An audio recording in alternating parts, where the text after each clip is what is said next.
नमस्कार दोस्तों, स्वागत है आप सबका गणित एक्स में। आज हम करने जा रहे हैं एक ज़बरदस्त सवाल जो अक्सर रेलवे के एग्ज़ाम में पूछा जाता है। तो सवाल है, 7 रुपये में 9 के हिसाब से कुछ सेब खरीदी और 2 रुपये में एक्स के हिसाब से बेच दी, तो 14.2/7% की हानि हुई। एक्स का मान बताएं। चलिए इसे आसान तरीके से स्टेप बाय स्टेप समझते हैं।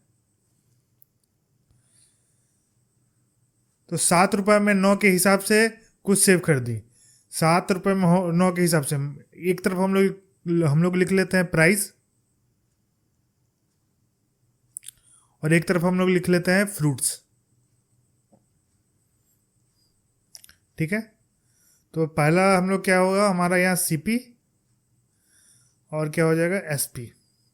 7 रुपये में 9 के हिसाब से कुछ सेब खरीदी, तो 7 रुपये में 9 सेब खरीदे और 2 रुपये में एक्स के हिसाब से बेच दी। एसपी क्या हो जाएगा, 2 रुपये में एक्स के हिसाब से हम लोग क्या किए, ये सेब को बेच दिए।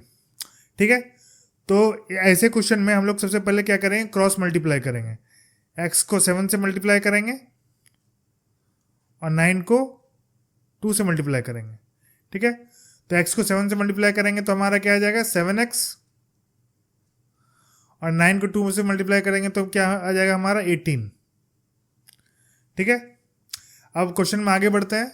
आगे क्वेश्चन क्या बोल रहा है, एक्स के हिसाब से बेच दी तो 14.2/7 की हानि हुई। 14.2/7 यहाँ हम लोग लिख लेते हैं 14.2/7%। मतलब क्या, इसको अगर सॉल्व करते हैं तो 14×7 = 98 और 200, मतलब 100/7%। ठीक है, 100/7 को भी अगर हम लोग सिंप्लीफाई करते हैं तो 100/7 इंटू परसेंटेज का 7, मतलब क्या 1/7। ठीक है, ये 1/7 हमारा क्या आ गया, ये 1/7 आ गया हमारा कि 7 जो हमारा होता है, हमेशा आप लोग जानते हो 7 जो होता है वो क्या होता है, एक सीपी होता है। और इतना कि हानि में बेची, मतलब कि 7 रुपये सीपी है तो एसपी कितना होगा, इसमें एक कम, मतलब एसपी हो जाएगा हमारा क्या 6। ठीक है, तो सीपी हमारा 7 निकल गया, एसपी हमारा 6 निकल गया। ठीक है, तो अब हम लोग को निकालना है क्या, एक्स का मान। तो 7x इंटू एसपी क्या है हमारा, एसपी है हमारा 6, और सीपी क्या है, हमेशा डिनोमिनेटर में था सीपी 7। ठीक है, तो ये टोटल करके हमारा क्या हो रहा है 18 आ रहा है। ठीक है, 9 2 18, ये 18 का मान आ रहा है। तो अब यहाँ से हम लोग एक्स का मान निकाल सकते हैं।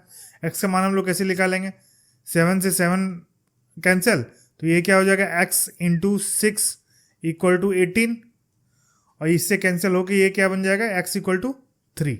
तो 3 का हो गया हमारा क्या, एक्स का मान। और हमारा क्वेश्चन में क्या पूछा गया था, एक्स का मान ही पूछा गया था। तो ऑप्शन नंबर बी। तो दोस्तों